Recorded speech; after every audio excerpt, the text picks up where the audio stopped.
Alors, question de Amira. Alors, je suis tombée enceinte en septembre 2013 et quand j'ai fait le test de la toxoplasmose, il était positif. J'ai donc avorté. Je suis de nouveau enceinte depuis fin décembre. J'ai refait le test, il est encore positif, taux de 0,7. Est-ce que ça veut dire que je suis immunisée? Alors, c'est surprenant qu'elle ait avorté parce qu'elle avait une sérologie positive. Je pense que les cas d'avortement, c'est vraiment que si elle est en train de faire une toxoplasmose. La toxoplasmose, donc, c'est une maladie qui est due à un parasite, donc le toxoplasme qu'on dit pour son nom.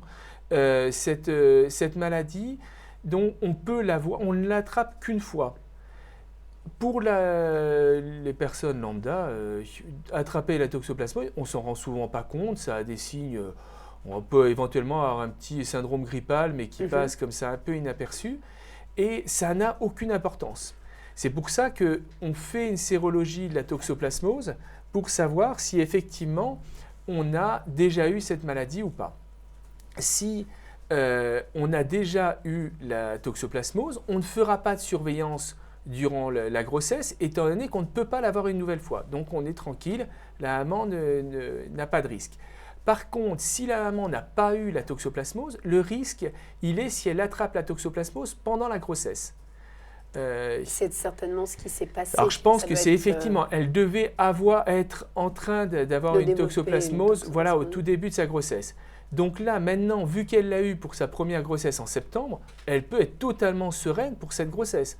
Elle a une sérologie qui est positive, ça veut dire donc effectivement qu'elle est immunisée et elle n'a pas toutes les règles qu'on donne aux mamans. Des règles alimentaires. Alors il y a différentes règles. Il y a d'une part des règles alimentaires donc, qui vont être de ne pas manger de viande crue, étant donné que le toxoplasme se transmet donc par la viande, mais aussi donc surtout par la terre. Le toxoplasme, il se retrouve dans les excréments des chats.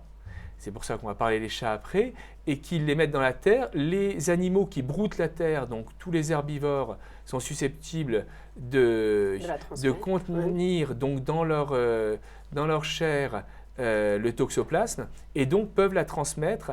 Mais le toxoplasme est détruit par la chaleur, d'où le fait qu'on va recommander de bien cuire la viande. D'autre part, il va falloir aussi les légumes, bien les nettoyer. Ça, c'est important parce que c'est ce qui va permettre d'enlever toutes ces traces de terre potentiellement souillées par les excréments du chat.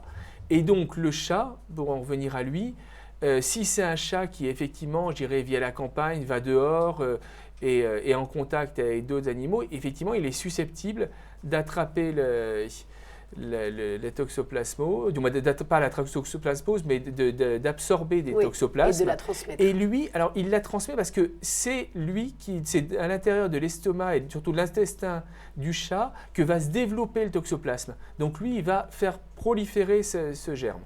Donc c'est ça qui peut arriver. Et donc on va donner toutes ces règles. Sur les règles alimentaires, je trouve que c'est important de préciser qu'il n'y a pas que pour le toxoplasme qu'on doit prendre des règles au niveau de l'alimentation. Il y a aussi la listériose qui est aussi risquée. Pour le toxoplasme, donc par rapport au chat, éviter de changer la litière pour les femmes enceintes. Et si elles le font, mettre des gants. Et puis après, on se lave bien les mains.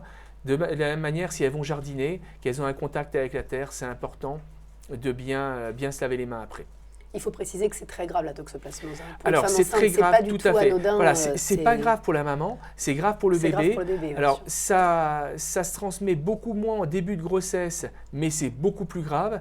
Il y a plus de risques de transmission au fœtus en fin de grossesse. Là, c'est moins grave, mais on a quand même des problèmes importants. Parce que les risques de malformation sont écartés vu que le fœtus est déjà formé. Il y aura quand même des risques aussi pour le fœtus, même en fin de grossesse. Donc c'est vrai que c'est une maladie qui est vraiment très grave. Il faut vraiment bien respecter toutes ces règles, même si c'est assez contraignant. Et voilà, il faut vraiment faire attention. Ah oui, c'est quelque chose de vraiment important. La toxoplasmose, il faut vraiment être vigilant là-dessus.